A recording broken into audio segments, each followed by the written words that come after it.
game live. Just like live reactions, fam. Bro. You know what I mean? But You man were trying to do this before, no? huh? You man were trying to do this before, no? Yeah. Unfortunately, AA's got us here at the studio whilst the big game is going on this week. So, you know, we'll be giving our live reaction as we go along. We're here with another week of the Rondo. Today, I'm your host, Jalen. We're here with Rahimi and LK, both Man United fans. So, you know, I'm sure we could get straight into the action because it seems like you guys are not necessarily back on form. It seems like the narratives have been a bit harsh. We're now seeing that you guys are like the form Premier League team. Somehow. I don't know how that's happened. So, I wanted to get you guys' thoughts on that and whether the Ten Hag out campaign was very premature. What's next? What's going forward? Obviously, Raf's not here today to kind of plead his case. So, what's the situation? For me, I think it was very reactionary. Anyone saying Ten Hag out, you get me? That's people that, I'm not going to say they don't watch football, but we've had, like the amount of injuries that we've had this season, I think if any other club has those same amounts of injuries, they're suffering in the same way that we have this year. We've seen recently what's happened to Ange. He lost two of his centre backs. One was a red card, of course, but then Van der Ven, he's injured. I don't know when he's coming back. Madison is also injured. These men capitulated yesterday. We've had injuries since the beginning of the season. I think we've had 20 now since the start of the season, and 10 of those have been long-term injuries. Yeah. And I'd say I think 50% of those are core players. So Wan-Bissaka we haven't seen a lot of this year. Martinez we haven't seen a lot of this year. Shaw, Eva, and Casemiro. As much as some United fans don't like Casemiro, he was part of our core last year that helped us do well. Facts. And the fact that he's not there means that we haven't been able to build up the same way we were building up play last season. We couldn't do that this year. And I think it was very reactionary, some of the results that we've been getting. Of course, we've been playing poorly, but it's because we've had that amount of injuries in the team. Can't lie, man. I want him out still. I ain't gonna lie to you. Wait, do you know what it is? Oh, they scored. 2-2. No, but do you know what it is? I'll be real. I get the injury thing, but it's like we've still got a decent squad to be playing better football. Do you know what I'm saying? Like there's teams that play better football than us. Like why are we facing Wolves, for example, and they're outplaying us? Do you know what I mean? Like, or even Copenhagen. You're telling me even if we start McTominay or Dalot, like all these man, like we should still be playing better football than this team. Do you know what I'm saying? That's why it's like for me, I hear the injuries, but even before the injuries, it's not like we're playing good this season. You know what I'm saying? I was going to say that because I was going to say that even the first game of the season, like guys like Martinez, Shaw, they were playing and you man still got pieced up. You know what I mean? So there's some stuff that obviously I can't legislate for, and the way that we've been playing football, like the football that we've been playing hasn't been good. I can't deny that at all. I just think that any other club with the same amount of injuries that we've had this season, they don't get the same level of scrutiny and, you know. Yeah, but they're not Man United, you know what I'm saying? Yeah. Like, but it's like, even the manager just looks lost. Like when he's just there and we're losing, he's just there looking like Uncle Hayat, just there, lost. You know what I'm saying? Like, you don't know what to do next. And even like the decisions he makes, like for example, bringing off Højlund to bring on Martial. Okay, not being funny. What's he gonna do though? You know what I'm saying? Sometimes you just need a fresh legs. But my issue with people saying, oh, his substitutions are wrong or he's not lost, etc. Last season, he was one of the best managers at making a substitution or making a change and then ultimately changing the outcome of the game. There were so many games that we had last season, even against Barcelona. There were so many games that we had last season where he's made a change or he's made a substitution and that substitution has helped us to win the game. And now, because it's not working, obviously the manager, your job is to do stuff to influence the outcome of the game. Sometimes it's not going to work. It's happened to Titties, your gaffer. It's happened to a couple, man. You get, but because it's United and because obviously we've got a massive fan base, we've got a lot of eyes on us. Everything is over scrutinized, and I understand it, but I just think it's unfair. But it is what it is. You say over scrutinized, yeah, but at the end of the day, like the standards of United. Cool.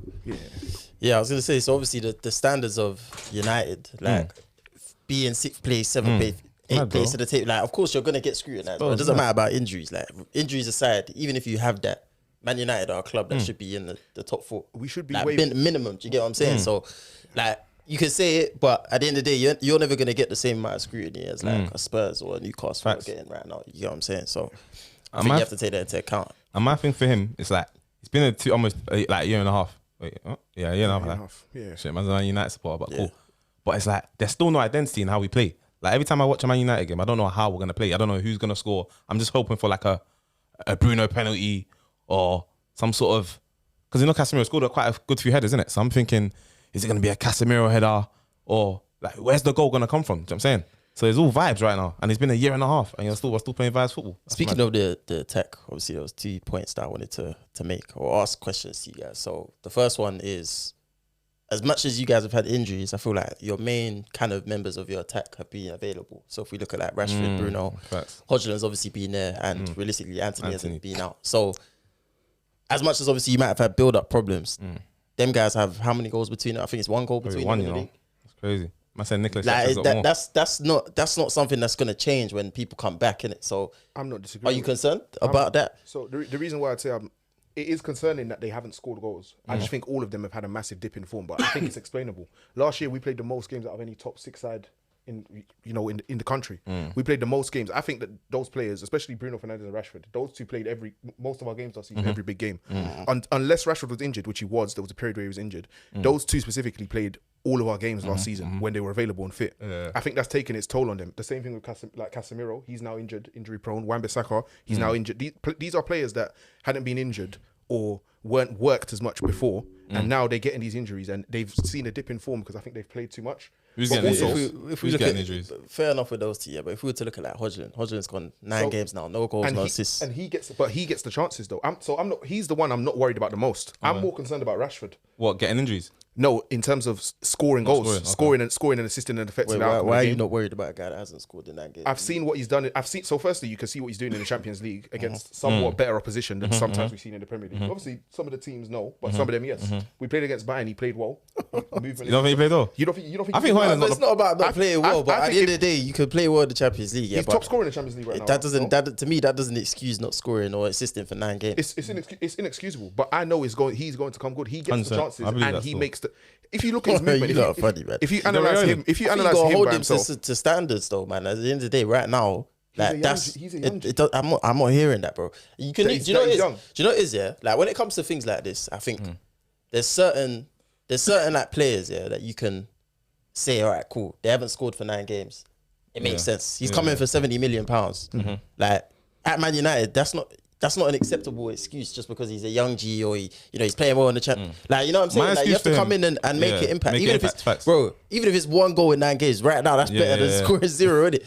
Do you know what I mean? So I don't know about that, man. I feel like even the worst strikers at Man United would still score more than 1 goal in 9 games. For me, it would only be an issue or become an issue if we weren't the most informed team in the league right now. You get me? If we weren't the most informed team in the league. Okay, all right. Obviously, when we've won 4 out of 5. Before we finish on this, is that going to continue? As long as we're winning, I'm good. If we go through the fixtures, yeah. I think I saw Sheffield United. I think Brentford won there. You can only beat what's in front of you, bro. Burnley. And you got battered by Man City. So obviously going forward, I'm assuming that the fixtures ain't going to be as favourable. So how do you guys set up for that now? Like what's the expectation from now until like December, for example? I'm waiting for this international break to end, have some of our injured players return. That's the first thing. I think that's when I'm going to judge. I'll be extremely harsh and critical of our manager. Once all the players that we had back last year that were integral to our build-up and how we were playing, once those players are back, he has 0 excuses in terms of how we're playing, how many chances we create and how we're scoring. And that's when I'm going to judge him very critically. That's my opinion. I'm on him, I can't lie. I think he's a fraud still, I'll be real. He's a fraud. Because, like I said, Rashford, Bruno, Højlund, Anthony, what is it, 1 goal between the 4 of them? Yeah, that's not acceptable. In any injury circumstance, that's not. Like you see, like with Newcastle, yeah, you can say, cool, they're missing Wilson, they're missing Isaac, and they don't really have like a superstar attacker in it. But them man are still bagging goals after goals, regardless of the injuries they've got. Oh, so you rate Wilson now? No, but I'm just saying they're better. Like he's a striker that scores goals, bro. I'll take Wilson at Man U. Would you take Wilson at Arsenal? Nah, but listen to what I said. I said if you take him out, the next best they're playing Joe Linton up top. Do you get what I'm saying? It's more like the main attackers that they have are not playing and they're still scoring goals, regardless of like injuries throughout the rest of the team. So that's why I was saying, like with you, man, as much as you've had the injuries, as much as you've had problems, like it doesn't, in my opinion, it doesn't excuse like an attack scoring 1 goal, innit? And I think if Ten Hag going forward, even if these players do come back somehow, he's got to get them players firing. Like saying they played bare games last season and Hodgson is a young G, like it's not cutting it, man. This is Man United, as I said. With Højlund, it's not like Rashford's banging, Bruno's banging, Anthony's banging, and he's not. So it's obviously a team thing. Like all our team goals are coming. Okay, who scored the last one? Lindelof. I won't be surprised if Onana scores the next goal Do you know what I mean? Like, we don't know where it's coming from. So I can't blame Højlund for that right now. You know, it's just well. And with Ten Hag, his signings are questionable. Bro, man signing I agree with Højlund that. 70 mil. Anthony, what is it, 100 M's? Cool. Anthony, 100 M's. That's what we're gonna cover to next. So obviously United is kind of a good place to start this argument. We had a little debate about it a few weeks ago, but I wanted to ask you guys. Obviously, you've kind of started a project under Ten Hag now, right? So we've seen kind of the likes of Chelsea have obviously they've got their own project going on. Arsenal have obviously had a bit of success with theirs. Do you feel like it makes more sense for United to go for players that are kind of, I wouldn't say gems, but they are risks. They're like high ceiling gems, cost a lot of money, over players like such as Declan Rice, for example. He was 100 mil, but at the end of the day, he was a very safe signing, very proven. Or someone like Harry Kane, for example. Like you opted to spend 70 mil on Højlund over going all out for 100 mil on Harry Kane. Like, how would you weigh that up? In my opinion, I wanted Kane. He's a world-class player, guaranteed 30 goals a season, all competitions. Not just that, but assists, and he also elevates. I think he would have elevated everyone else in our team. He would have made players like Rashford like way better than they are, because he would drop deep. He will create chances for Rashford as well. Yeah. All of our other players he would have elevated. In my opinion, that goes back to United again, making incorrect decisions. We've bought a young G in Højlund, and I rate him. I think he's going to be good, and I think he will turn into a very good striker. But you had somebody in Kane there that is ready-made and will get you those goals, and I think he would have elevated us this season. Do you think Kane will have came to Man U? Yeah, I think with the right package, he went to Bayern for 100 million. Like, why wouldn't he have come to United? He has a lot of reasons. I think he had more. So off the back of last season, where we looked like we'd made a huge step in terms of progression, we'd won a trophy. We finished third. I think we made progression from the year before. We definitely made progression. I don't agree. You know, you think how is it? How did we not make progression? Okay, for example, see with progression, I feel like we can be misled with what progression is. Like, for example, if other teams around me dip, that doesn't necessarily mean we've progressed. Do you know what I'm trying to say? Yeah. So, like, for example, I'm just going to give a scenario. Let's say one season we got 100 points, and then the next season we get 90, but it's just that the other teams around us got 80, 70, and so forth. It doesn't mean we've done better. It just means others around us have not performed to the level that they should have. Because I don't think we've done anything amazing. For example, we won a cup, but I'm very critical on my team, but it's like anyone could have won that cup. And even in the final against Newcastle, we kind of got lucky. Like, I'm not going to lie. Like, we didn't outplay them. Do you think we outplayed them?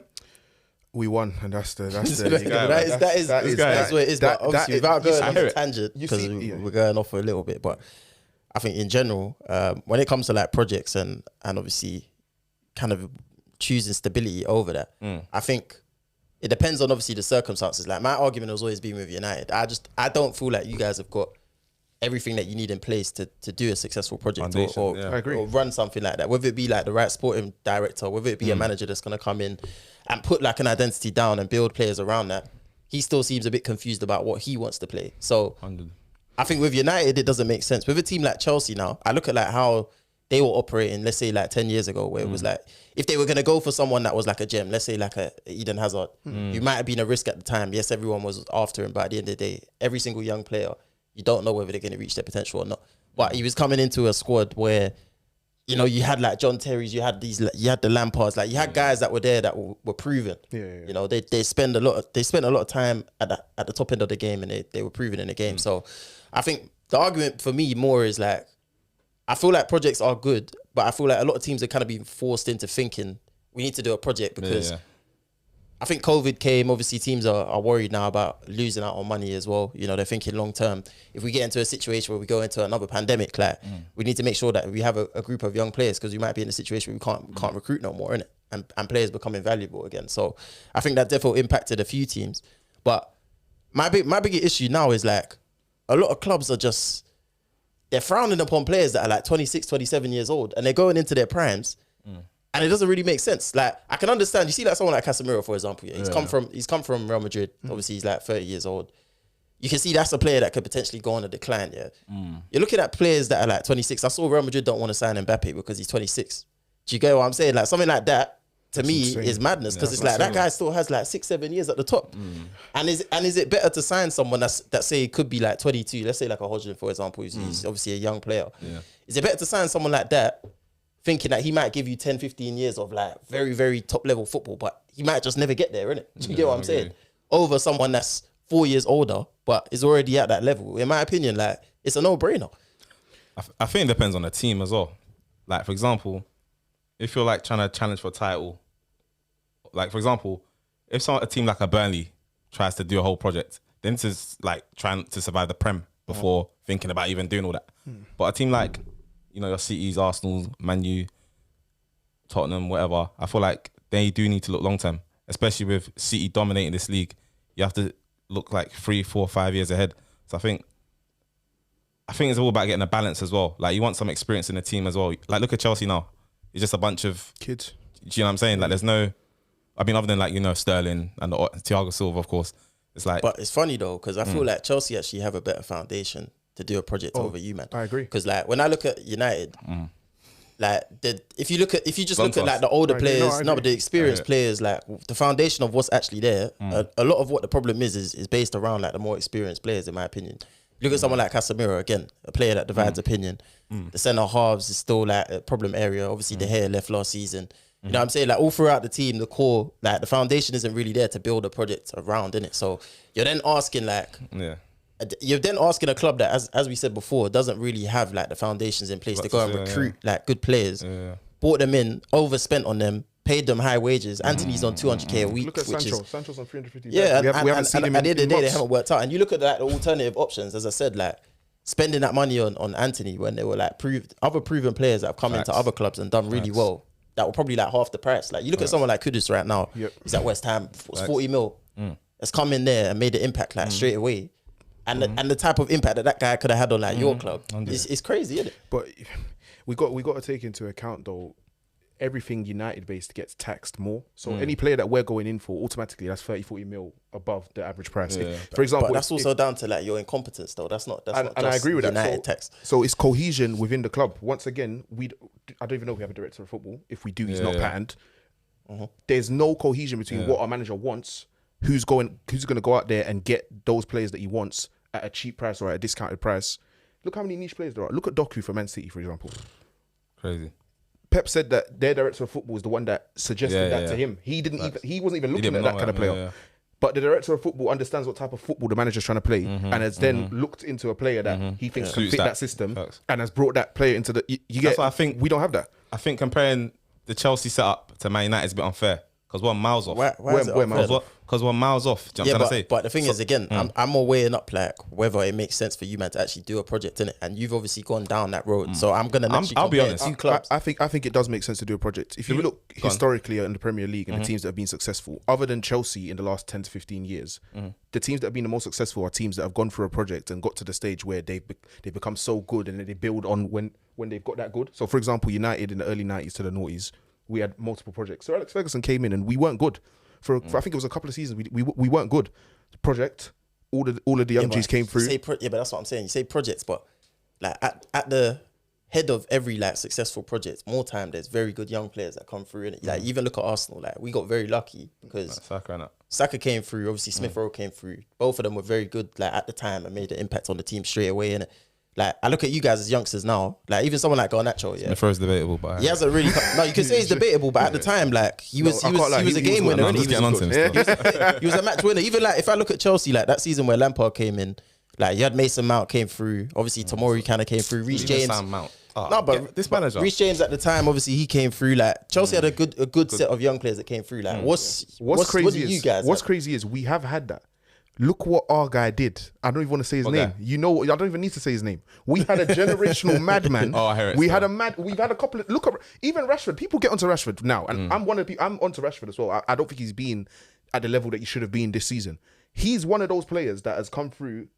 Played with how many? But when Rashford came through, I don't feel like the strategy of the club was let's build a project around this. And at the time he came in, man was more like Mourinho, for example. Yeah, Mourinho didn't really do a project. Mourinho is what I feel like you guys actually should be moving. Like it's like he came in, he identified the problem areas. Said, all right, cool. I'm gonna bring in Pogba, Ibrahimovic, and I think it was Eric Bailly that came in all throughout the core of the side.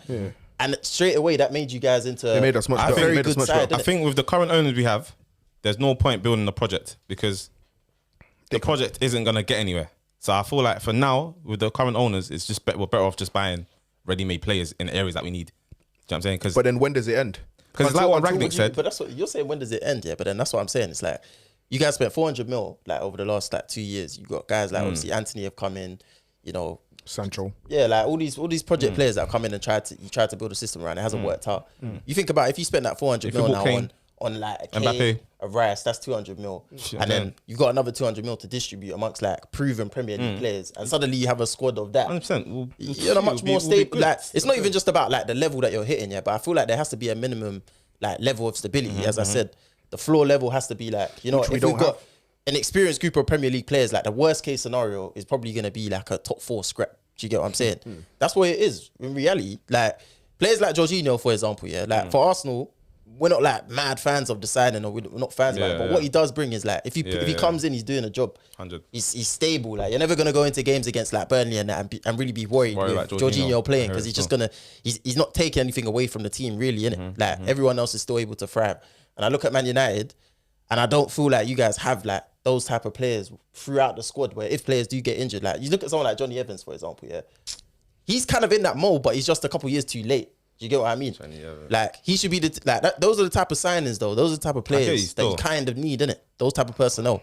And versatile players as well. Like I look at Arsenal again, someone like Tomiyasu, you can cover like 4 positions again to a high level. Trossard. Do you have that? Yeah. Do you know what I mean? And those players are arguably like just as important as like all these gems that you're spending peas on. Do you get what I'm saying? Okay, to rebut your point, so how long did it take for Arsenal to get these squad players, get these players in, so that now you've got players like Tomiyasu who can cover 4 positions, you've got players like Trossard.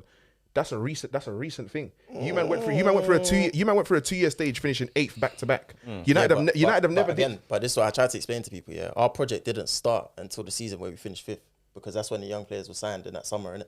Did Arteta tell you that, bro? Nah, but I'm being real with you, because the strategy changed, innit? Like from signing guys like Willian, yeah, that's not part of the new strategy, innit? So you can say 8th, but when the actual project started of, okay, cool, we're gonna build a team around young players, they came in and that's like, we saw the results from the first season, innit? Like at the end of the day, worst case scenario, we're in a top 4 scrap, innit? And that was even with injuries. Partey was out at the end of the season, Tierney was out. That's how we missed out on top 4 at the end of the day, innit? So that's why I just feel like even like Chelsea now, the reason I get onto Chelsea so much is because they actually have the foundation of experienced players there. You look at like Sterling, Thiago Silva, Reece James, all of these guys, like even someone like Chilwell, he's falling off, but his floor level should be good enough for Chelsea to be minimum challenging for top 4. I feel like getting onto Chelsea, I think even though I was saying earlier I don't rate them, I feel like that's still a bit harsh, because with them it's literally been like 4 months. Like it's early doors. 4 months of they need to gel. Yeah, but last season again, it's like I always get onto teams if it's like if they spent a lot of money, they have to be judged for that. Do you get what I mean? It doesn't. I don't care if a new managers come in. There's a minimum level that you should be hitting in it, and it's not 8th place, 9th place, 10th place. That's when does that become acceptable against Man United, Chelsea, Arsenal, or anything like that? We ain't finished. We ain't finished 8th, innit? I can say that. Yeah, but you being 8th in the table though, you're saying that you're under too much scrutiny because you got injuries and blah blah. Again, like that's something that's come from the poor performances over the last year have allowed you to think that is okay with injuries. Oh no! I've never thought this is okay. My standards as a United fan are high. I lived through Ferdinand. You get me? I lived through ballers. I lived through Ferdinand. I lived through Ferdinand, Vidic. I lived through ballers. My standard has not dropped. I'm just self-aware. I know that we are nowhere near that level right now. So realistic, I've had to adjust. I've had to readjust I've had to reevaluate what I think is acceptable. Right now, we've been horrendous. I'm being real. We've been horrendous this season. Even when we've won, I think the best football we played this season was against Tottenham first half, and we lost. I hear that. And then against Copenhagen this last week, and we lost. So we lost both of the games where I think we played. What match are you watching? The first 30, 40 minutes, we dominate. They had nothing. We got a red card and the game completely flipped. I wouldn't say we don't. I wouldn't say we're mad. We're going off topic. We'll come back. If we get time, we'll come back at the end. Yeah, on to the next anyway. Newcastle are struggling at the moment. Kieran Trippier was kind of filmed yesterday, going back and forth with the fans, saying, we're giving as much as we can. There's a lot of injuries. I touched on this earlier in the season. I do feel like Newcastle started the season well, but ultimately, I feel like part of it might be down to injuries, but there are some other underlying issues there longer term that I feel like are worrying for them. So my question to both of you is, which one do you feel like is more of the reason for their poor form right now? Is it more to do with the injuries, or do you feel like there's any other underlying issues? Injuries definitely plays a part, but I do think long term they do need to sign better players in their core positions to improve. Mm-hmm. I think they have a decent midfield. Bruno is very he's very good. I haven't obviously Tonali's got that ban now. So I actually think Newcastle have tried to target those areas that are weak. It's just unfortunate circumstances has meant that they haven't performed at the level that we saw them perform last year. Yeah. And even then, in some games, I've seen them still dominate and play well. So I think Chelsea, they were top scorers in the league at one point when everyone was fit. Like they were flying at a point. And obviously I think their fixtures at the start of the season were ridiculous. Like they played. I know they played Man City, but I can't remember. They played a few very difficult. Like losing against Man City it's not a bad thing necessarily because Man City beat most teams in the league. But I think it's too reactionary right now. They have a lot of injuries. I'm gonna wait for the players to come back and then I'll judge and decide. Oh fuck's sake! Oh, Erling Haaland, man. Haaland. What, did he score the second one as well? Yeah. He's got a hat trick right now. No. He's on peak. He's on 2. Who got the second one? Kanji got the second one. Yeah, that goal, the build up for that was insane. Insane though. I can't lie. It's peak. You can't watch it because I'm looking there. To the viewers at home, I can't lie. That City goal was very well wet. The third one. I'm trying to speak and they're just popping Chelsea. They're just popping Chelsea, bro. That one is peak. But yeah, what I would say, obviously, on Newcastle. Yeah, they've obviously got a lot of injuries. All right, so Botman's out. I think, as you said, Tonali's out. Isaac's out. Wilson is out right now. That's brazy. That's a brazy. It's a brazy. No, don't get it. It's a brazy set of injuries. But if we look at like what Newcastle were going for this season, like obviously they're going to look to progress on what they did last year. Now it's not going to be easy because obviously they finished 4th place. So what really is progression? That's what I was going to ask. What do you think is acceptable for Newcastle then this year? I think again this season to me was more about Newcastle consolidating that top 4 spot because they're going into a situation now where they're experiencing European football for the first time. They're playing more than. Like they're having situations where they're having to go away from home, play these tough games against like the likes of Borussia Dortmund, AC Milan, and come back to the Premier League weekend. Yeah. That's a new experience for them. On top of that. Yeah, that's a new experience. So I think this season for them is just more about stability, consolidating and building on top of what they done last season. And I think right now, if I look at kind of the players that they brought in the fullback areas, especially, we look at someone like Livramento. I think is going to come in and do very well. He's excellent. Lewis Hall, another good sign, very good signing for the future, but. I think where they missed the trick in midfield for me personally, like when I've watched them, I think it's kind of easy to nullify them sometimes as a bigger side. If teams do approach them with a bit more caution, I think it's hard for Newcastle to break them down. They should have gone all out for Madison. Yeah, and that's mainly because like you look at the midfield, Joe Willock's kind of come back and he's a guy that can kind of provide a little bit of threat from midfield. But I look at like the likes of like Joe Linton, you look at the likes of Longstaff, Tonali wasn't even really doing too much going forward. He was more like... Let me get Gordon's code, Yeah, but he's not a midfielder, innit? I'm just talking about the midfield.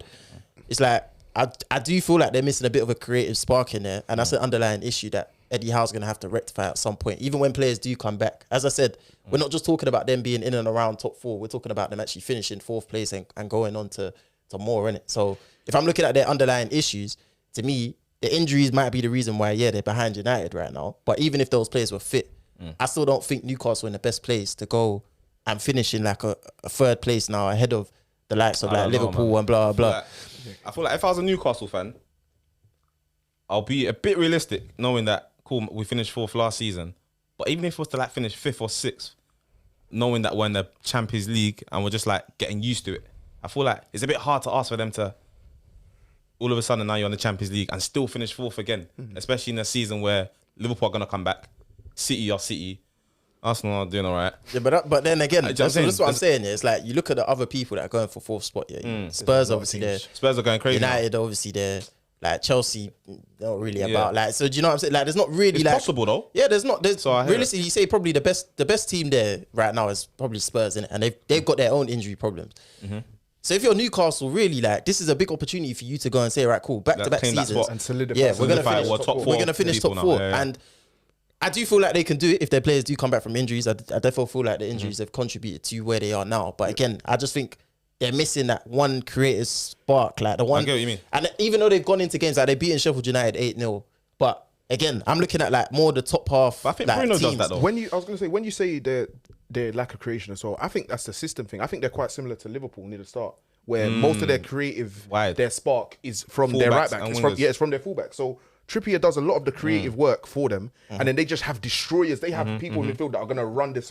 Joe Linton is just he's running and trying to barge people, trying to break people's legs. That is what they're. That's what it is though. That type of to me, that type of football in this era of the Premier League, is unsustainable. Is unsustainable mainly just because like when Liverpool were doing it, there was like a clear.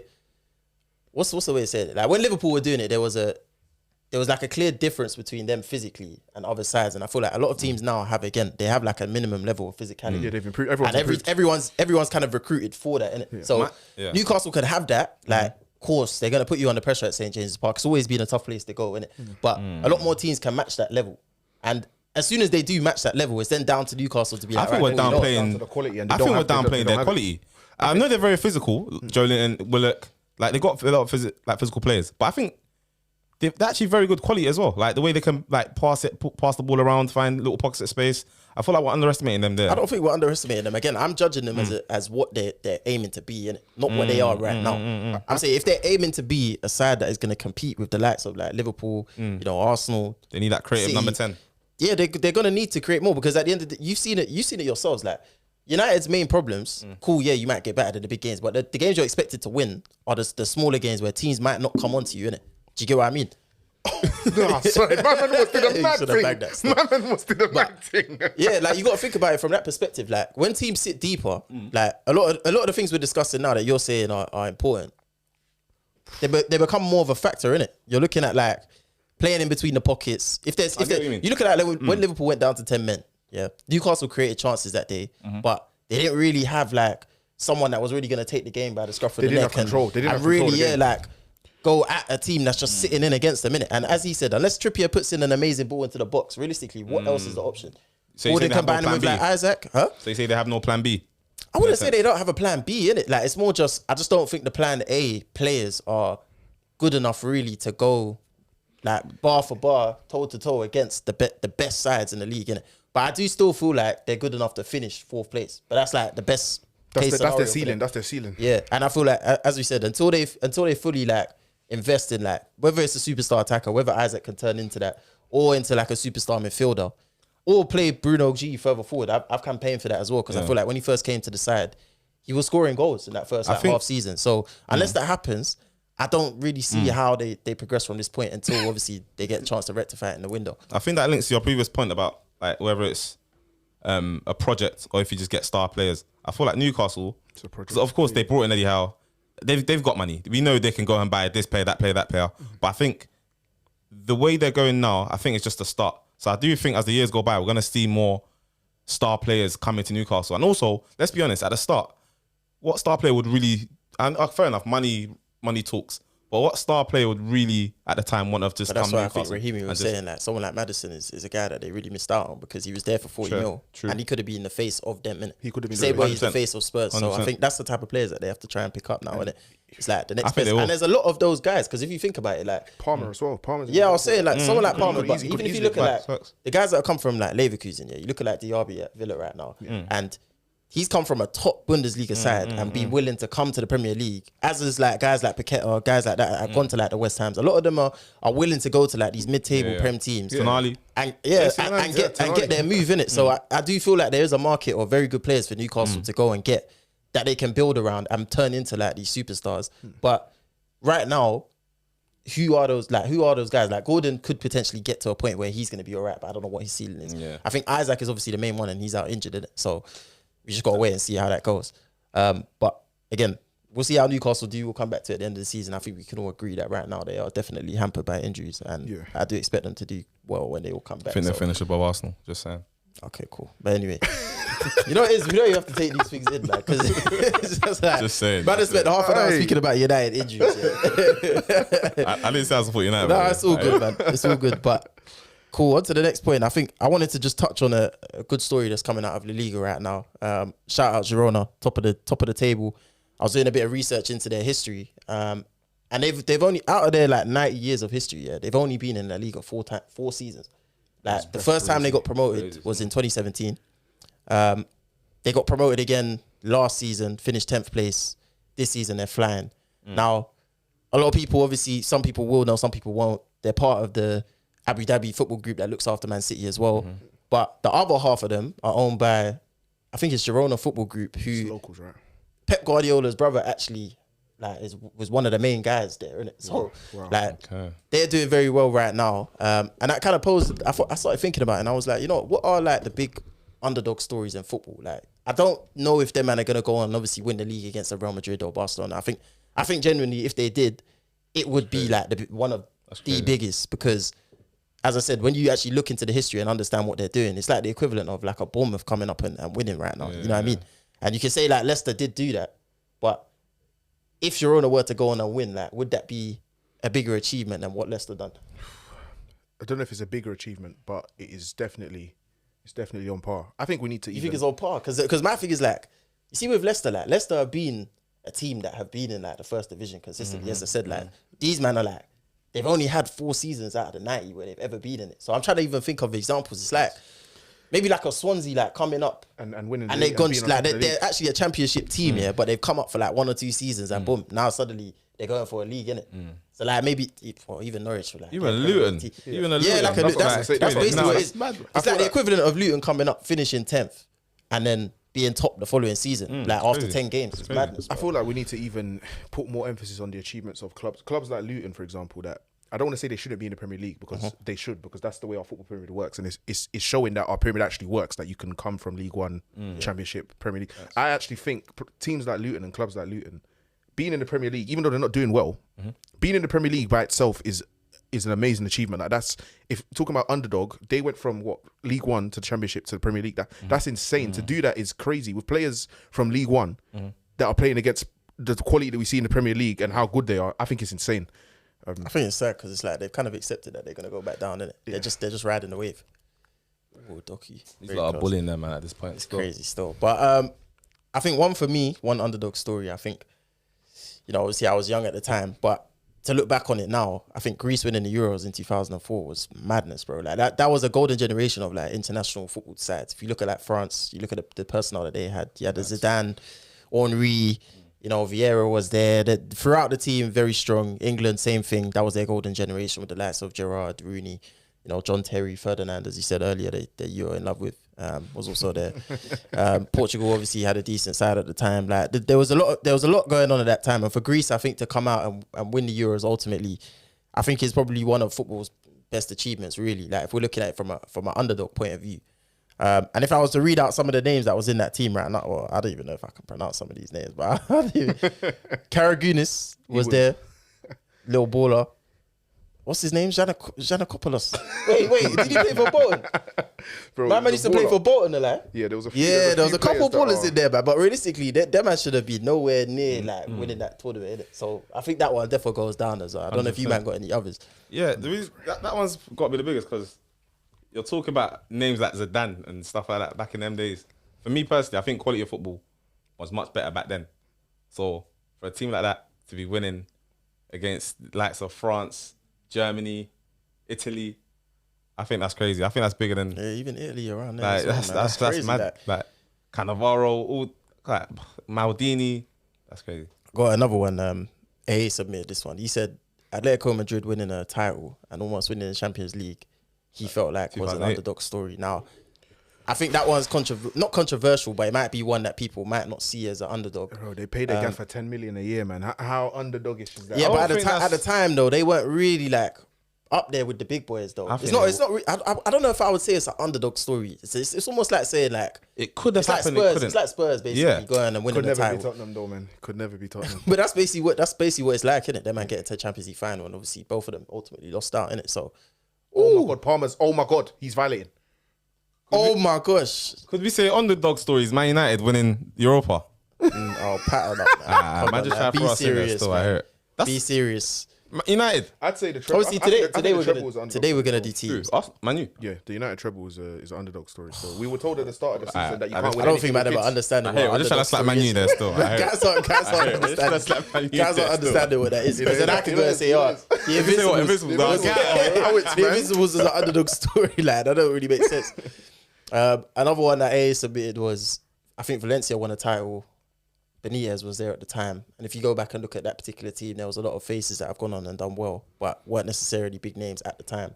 And I think that's another topic that I think we'll focus on in a few weeks' time, is like looking at teams that are kind of like feeder clubs and what players have come out of there and what could have been if they held on to them. So even like off the top of my head right now, Monaco, like Benfica, for example, I know them and have had ballers, bro. Like, and if they held on to a few of their guys, like what could they have gone on to achieve, innit?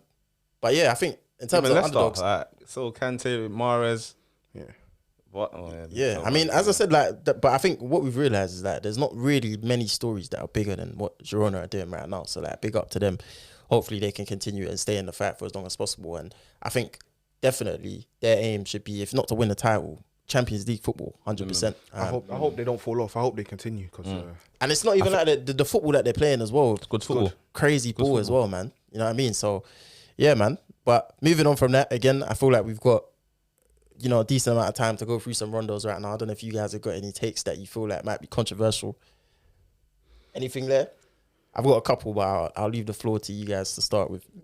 I can't lie. I can't say what I wanted to say because Haaland has done a mad thing. What, you gonna say he's overrated? Not that he's overrated, but I just feel like he hasn't been as good this year as he was last year. Like, but he still has the statistics to back up his.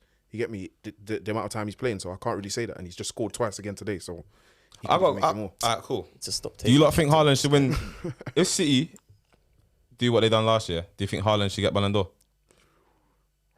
This year, yeah.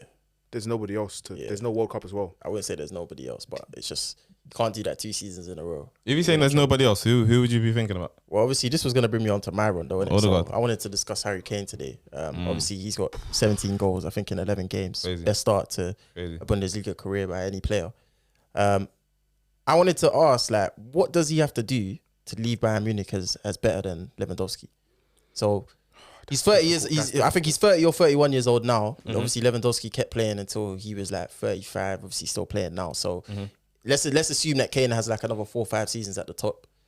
What does he have to achieve in that time to leave Bayern Munich and be considered better? I got a question. How many champs did Lewandowski get? 1 Champions League he won. It will be very difficult for him to be or look better than Lewandowski at Bayern because they're both world-class strikers. Like, they're both world-class strikers. What would he have to do? I think he's got to get at least 2 champs with Bayern. 2 champs? At least 2 champs. Especially the league is a given. Especially because that's not even relevant. Especially because he's won nothing. But again, it's like if he can't win nothing there, and then win 1. Yeah. But if he goes there, he breaks a record. Yeah, and then he has the Champions League. Like, he could leave with 3 or 4 iconic Champions League performances. Like, let's say he put in a performance. You see when Spurs went away to Man City like a couple seasons ago, and he put in a brazy performance where I think they won in the last minute, like 3-2 or something. If he done that type of performance in the Champions League and had like 2-3 of those, it becomes a very good debate because it's not really like one. There's not really one over the other. Like, I respect Lewandowski and obviously what he's done. He didn't win the Ballon d'Or that season. Very unfortunate. He should have. The way Kane's going right now, obviously, he's going to reach that trajectory in terms of goals and assists. Do you get what I mean? Which is something that Lewandowski, like, when it comes to the creative side of the game and actually playmaking, he doesn't really have in it. So I wanted to go back to, like, you know, like when Suarez, like Aguero, all of them man were balling at the same time, you know, the Benzemas, blah, blah, and people used to have like their discussions. Like, how do you feel like people separated them? And then how would you apply that to kind of Kane and Lewandowski in it? Because all of them man were kind of like in that similar tier, scored like a similar amount of goals, but ultimately you would still say someone like Suarez might be above like someone like Aguero, or someone like Aguero might be above like a Benzema. So what was like the differentiators? For me, it's the little things that the player is doing, like that you see them doing on the pitch. Like Suarez, as much of a cunt he was, that guy, the things he was doing on the pitch, just the small things, a little touch, maybe free the leg. I think there was a game against PSG where he's doing stuff that he doesn't have to do, but he was doing it because he wanted to do it. He put the ball through David Luiz's legs and he slapped it bins. He didn't have to put it there. He just chose to do that. I think it's those things that separate the players like Suarez for me to Kane. And I think Kane is unbelievable and hopefully he gets the accolades that he deserves. But it's those type of performances. I can't think of a performance like that from Kane. And there has been, there's some that are close, there's some that are close, but I can't think of something. See what you're saying there, yeah? Like, this is what I want people to understand. Like, you see the best strikers in football, bro, they keep playing until they're like 35, 36, mainly because they don't rely on like being mad pace. quick. Yeah. They don't rely on like their physical traits, which is something that Haaland might lose. And later in his career, He might struggle. He's 100% going to have to like adapt. Well, he's got very good like, because what I was going to say is that they have really good movement in the box that usually creates opportunities for them. And like, again, you look at like the likes of like Cavani, for example, why he was successful. I love that guy, man. The movement that he had in the box, it didn't matter about whether he was quick in behind. He's finding his half yard, didn't it? If the ball's coming into the box, he's finding his half yard. And that's what separates the best. So I feel like, does Harry Kane have that trait? I would say, yeah, he does. Not to the level of them, and yet I don't feel like. I feel like it's something that will mature over the next few years. What I would say is though, if we're talking about just purely like instinctive finishers, he's one of the best right I've ever seen. Yeah, he's basically near the top. Because I think anything that drops around the edge of the box, like you look at like the range of finishes that he has on both feet, and what he can do in the air, right foot, left foot, wherever it is. You saw the goal that he scored from the halfway line the other day, and the technical ability that he has. Like, bro, like me still, you got a deep like in terms of the actual tools that he has, it's all there, innit? Like right now, I think the only thing that you can really ask Kane to do, turn up in the big games and really like, he's gonna score more time. This is a goal. Jackson. Wow, 3-3. This is Jackson, mad, you know. Oh my gosh. This is a crazy game, you know. You see the celebration? Nah, this is too funny. Oh my god, did I just score? Oh my days. This game is mad. He's a waste, man. Hey, Evanson's reverted to type. It's true though, man. After you just gassed him as well. We're just gassing him. The guy's rubbed. That's I ain't gonna mad. lie, I got a big one, yeah. Unpopular opinion. I'm not a fan of Haaland, you know. Man. I'm not a fan of Haaland. Hear me out. Cool. City. It's City, right? You're telling me if you put any good striker in City. No, let me like, because obviously you know City, they like to like put them balls into Haaland. Like they know how to play to his style. Like he's perfect to them. If a like a Giroud or like a even a Højlund was in that side, you're trying to tell me that they might not get as. Huh? He's violating. Who's that? What Jackson? What he done, bro? What's he doing? He's violating still. No, I'm talking about Diaz, bro. What's he doing? Diaz is that's gonna be my next one. I've been on to Diaz for a minute, you know. But there's certain stuff that I see that he does. Yeah, I just don't know how he's in that top bracket of centre backs. I can't understand it. He is still. I get you though. He's dropped this season, but he's still cold. But see with the Haaland thing, yeah. I'll be real. Okay, cool. At Dortmund, let's be real. In Germany, anyone can bag goals. That's handball. That's Rondo. That's handball. That has to be handball. That looked like a penalty. Referee. Yo, ref. I want Chelsea to win. Why are you trying to win? You want City to win? Huh? What, do you not bro, I want justice. I want is fantasy. All I want is fantasy points. I just don't want City to win again, to win the league again. Yeah, shit. Haaland's gonna bag a hat. Hattie, bro. Days, man. I had Salah as captain, you know. What am I saying? See with Haaland, yeah. Yeah. Alright, cool. I can't lie. I'll be real. See what he done in Dortmund. Look at this, you. Did he score again? Nah, just look at. He's gassing on Haaland. Look what my man just did. No, but it is, bro. You can't, bro. I can't lie. Haaland. After what I've seen him do today, you can't get onto this guy. This is handball. I feel like Haaland. I feel like the problem with Haaland is people because he's making stuff look so easy. People downplay how good he actually is. Yeah. There was a goal that he scored last year where he stuck his leg up at the back post and flicked the ball in like his wrong foot. No players. It reminds me of Ibra with pace. I think he's unbelievable. Would you agree? It reminds you of Ibra with pace. He's very good with pace. Ibra was more skillful. But you know, would you put Ibra up there in top of? No, but do you know why I'm not really hearing this Haaland thing? Yeah, and you see with me, like when I hear things that give me a different perspective on the situation, more time I'm taking it in. Yeah, Daniel Sturridge, like he was on, I think MNF. Last week he was going through strikers, excellent, and he was comparing Haaland and Kane. And what he said was when he went to go and speak to like the old centre backs that he's like played with or guys that he's played against, he went and asked them like, "What's your opinions on this situation?" And all of them said that they would rather play against Kane. Than Haaland. Of course. And obviously you have to factor that in because at the end of the day, like you think to yourself, cool, like when we're comparing Henry to like the other best strikers more time, Henry always had that fear factor in it. If you're playing against him, you know he might like make you look silly. He's going to cause you problems in behind. Someone like Harry Kane, a lot of the stuff is happening in front of you. Like nothing really is going to happen to you. It's just going to happen. Like he's just going to dup you the team, innit? Do you get what I'm saying? Whereas like Haaland can make an individual defender look very silly, innit? So I feel like the only way really that he's not going to be in like the top conversations of strikers is if he stops scoring goals, innit? And that's just never going to happen because you just look at his actual finishing ability.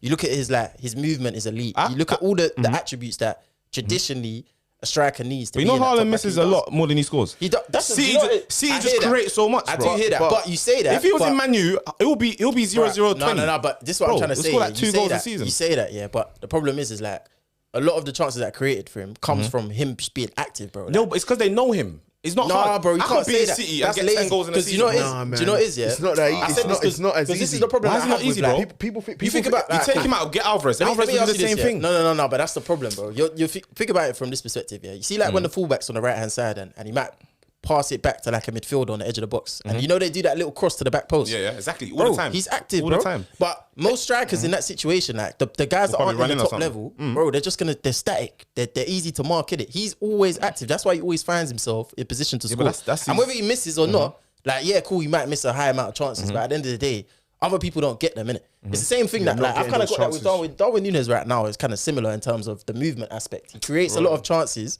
from the fact that he's just active all the time, innit? And until that, when he gets that maturity, I feel like he will also be in a situation where he might go on and score 20, 25 goals in a Premier League season, innit? Núñez, yeah. I feel like 100%. I think Núñez will definitely go on and have seasons where like back to back, he's gonna bag 20 goals. Nah, bro. Núñez is gonna bag 20 goals a season, like consistently. I think when he matures, he has his moments. Simply just because he has the ability to be in the right place, he has the ability to lose a defender through his fantastic movement. I think the thing with me, Haaland, he's not my type of striker, innit? Like, cool, he can get goals, but like anyone can get goals. You know what I'm don't say anyone. You see this as well. Goals, I think it's Pep that has. We look at Haaland now as just a ruthless finisher. When he was at Dortmund, he was getting involved in more of the build-up play. He was doing a lot more whilst he was at Dortmund. For Pep's system, the reason why we think Haaland's just a great goal scorer now is because Pep has told him, "I just want you to score." He rarely gets involved in the build-up play. He even rarely presses. He doesn't initiate the press. It's always Alvarez. It's always the person behind him. He's saving his legs for the moments when he has to score. That's why we think, he's not as good as a footballer. I think Haaland is excellent. If you watch some of the stuff he was doing at Dortmund, and in terms of getting involved in the build-up play, he could run and dribble. I feel like he's the perfect man for the perfect team. But my only thing is, I feel like a lot of the players do all the work and then give it to him, and he scores. But you have to be there to score. Don't get me wrong. Let me not take away what he's doing, because he's been in the right position and he's still scoring them. Cool, I'll give him that. But how does that differ from someone like Lewandowski, for example? Like, what does he do different? Okay, he does that too, but he's actually got quality. He doesn't need that. Let's say the team's having. What do you mean he's actually got quality? Let's say the team's not doing that. He can still make stuff happen. You know what I'm trying to say? But this is why I'm saying is Pep Guardiola is the system that Haaland is currently playing in is why we think that he can't do those things. If you watch what he was doing, at Dortmund, even in the Champions League, he was doing stuff, individual brilliance by himself. We're watching him now, and he's just look where he's always just he's just occupying centre backs. He don't go anywhere else because Pep has told him, "This is what I want from you. This is what you're going to do for us to win." One thing I will give him, he's mastered what he's good at. But what he's good at, I don't like that in a striker. Like, that's just, I'm saying. Like, man just tall, getting headers. Like, what? Like, what I feel like a good example is the same as Jack Grealish. Oh, he's basically Jack Grealish has been told to do a certain job at City, which is why we're not seeing the maverick that he was at Villa. But he's doing a job because Pep wants him to be in that system. This is the job that you have to do. Similarly to Haaland, he's been told this is what you have to do. And he's doing it to the highest level. How can we get onto someone that's scoring, that's breaking every record? At this point, might as well bring back Peter Crouch or something. Like, he's just some tool that's just scoring headers, and I don't know. He just doesn't look sexy to watch. Do you know what I'm saying? So you're saying that Erling Haaland is like Peter Crouch? There's a typo. Don't watch that, but cool. Take that back. But cool. So what you think, Haaland? I think he's unbelievable, bro. Peep this. Who you taking, Haaland or Mbappe? That doesn't make Mbappe, but that's as a footballer. But then, why do you think Haaland will win Ballon d'Or and not Mbappe? Because it's not just because in City. The Ballon d'Or isn't just individual. Isn't just about individuality anymore. The Ballon d'Or is about what your team has done. Look at Modric. Modric had dragged his team World Cup final. He did stuff in the champ. You get it. It's not just individual anymore. That's the only reason I'd say Haaland would probably win it. Is more likely to win it than Mbappe. Just needs to get out of that league. As soon as he gets out of that league and he's in a more mainstream, you get me, La Liga, maybe Real. I don't know. On Mbappe, I think he's in a situation now where it's just like it's a mad time for his career, innit? Because he looks like he's very comfortable at PSG. He doesn't really feel. It doesn't seem like he's ready to go to the next level. I have no questions about like his quality and the fact that he is probably the best player in the world right now. I just feel like until he gets out of this environment, he's not gonna go to like, you know, the legendary kind of heights. Because with all that he's achieved in his career right now, I think he's already gonna be in convos of like World Cup. They're gonna win. Oh man! Remember I told you Chelsea are gonna come good eventually. Chelsea are going to come good eventually. He has to score that. But yeah, going back to as I said, I feel like with all he's achieved so far, like, where does that really put him amongst like the best players in the world? Like that Mbappe? played, yeah, Right now. like Mbappe. Who could he really be in combos with? Like you put him against, Can't really. you put him against a lot of guys, and yeah, he's got Can't he's got a really. World Cup, he's got a World Cup final, like very good performance, but Champions League never really been there, man. Do you know what I mean? And until he really He ain't won a leaves proper his League side, Cup. yeah, like we're never gonna see the best of him, man. And it's sad. It's sad because like again, right now Real Madrid have kind of withdrawn their interest in him. You think so? I don't believe that, you If know. he does leave PSG, where can Mbappe really go? He has to, in my opinion, it's only Madrid. I think Madrid going for him, you know. If he doesn't, I think they're bluffing. but obviously, right? They've come out last week. Well, reports they're are coming bluffing, out. bro. Yeah, even if they're bluffing, but let's just take it for what it is right now. Let's say they don't go for him. Obviously, Barcelona, there realistically they can't afford him. I look at like Man I can't United. see him going Barca. Still. Man United to me would be a realistic option. And I'm not saying that. I'm more talking just from a purely financial point of view. How many teams in the world can afford Kylian Mbappe? Not many. This is mad, yeah. Imagine a team with City. Imagine City with Mbappe and all that. Yeah, but I just think that's unrealistic. crazy. I think it's unrealistic. I think Mbappe will change significantly if he played for City. He wouldn't be what we see him do. All the individual brilliance will dissipate. He'll just get goals. He'll become a systematic. Oh no, there's no way. There's no way. I think There's no way, bro. I've seen Pep do it to multiple Nah, I'm players. sorry. He'll There's do no it way. well. There's no way that Pep Guardiola is not turning Mbappe into no system player, bro. I'm sorry. It's I not. don't think he'll. I just don't think he would sign him. Yeah, I just don't think he would sign him suit anyway. City Like, still, there's no way that because what's he gonna do? Play him on the left hand side and tell him to do control. You know control. what? You know what I mean? It's impossible, bro. And I feel like that's why United does kind of make sense for him from that point of view. Chelsea? If you man can pattern the rest of your team and put Mbappe kind of in that position, then what I happens? think Chelsea's a shout What as do you do well. with Rashford? Chelsea can afford him, no? Would you bring in Mbappe whilst you have Rashford? $1,000,000. Oh, wait. $1,000,000. Yeah, but What- and play I don't play think- who where though? I don't think I'll that's a get question. me- They can interchange. It won't be. Bro, it won't What do be you mean? Me difficult. personally- who plays where? Mbappe plays where? I don't know. What if May- Mbappe said, "Oh, I'm only coming to United. I have to play left wing"? Then that's He calm. goes left He wing, is bro. what he is. What the hell? He goes Bro, left bro, wing. if- Rashford gone, bro, yeah. if- Hey, bro, Rashford, if- go and go. if- I don't, bro. He if goes Mbappe left said wing, to you, bro. man, right now, I can only play right wing. Where's Saka? Bro, going? Saka's You're taking gone, him. bro. Saka's going left back. Ah, bro, Bro, safe. Saka's going left back. Bro, this is Saka's going this is centre bad. Right, so guys, that was a good episode of the Rondo this week. Thank you, Rahimi. Thank you, LK. We'll be back next week. Oh my Nah, God. you gotta keep that. Sorry, man. No, the game of the season is happening right now, so we're a bit distracted. We're gonna what, lock yeah. off early. Grealish is standing over a free kick, so whatever happens, you'll find out next week. See you later. We got United. Mad clip. Sure.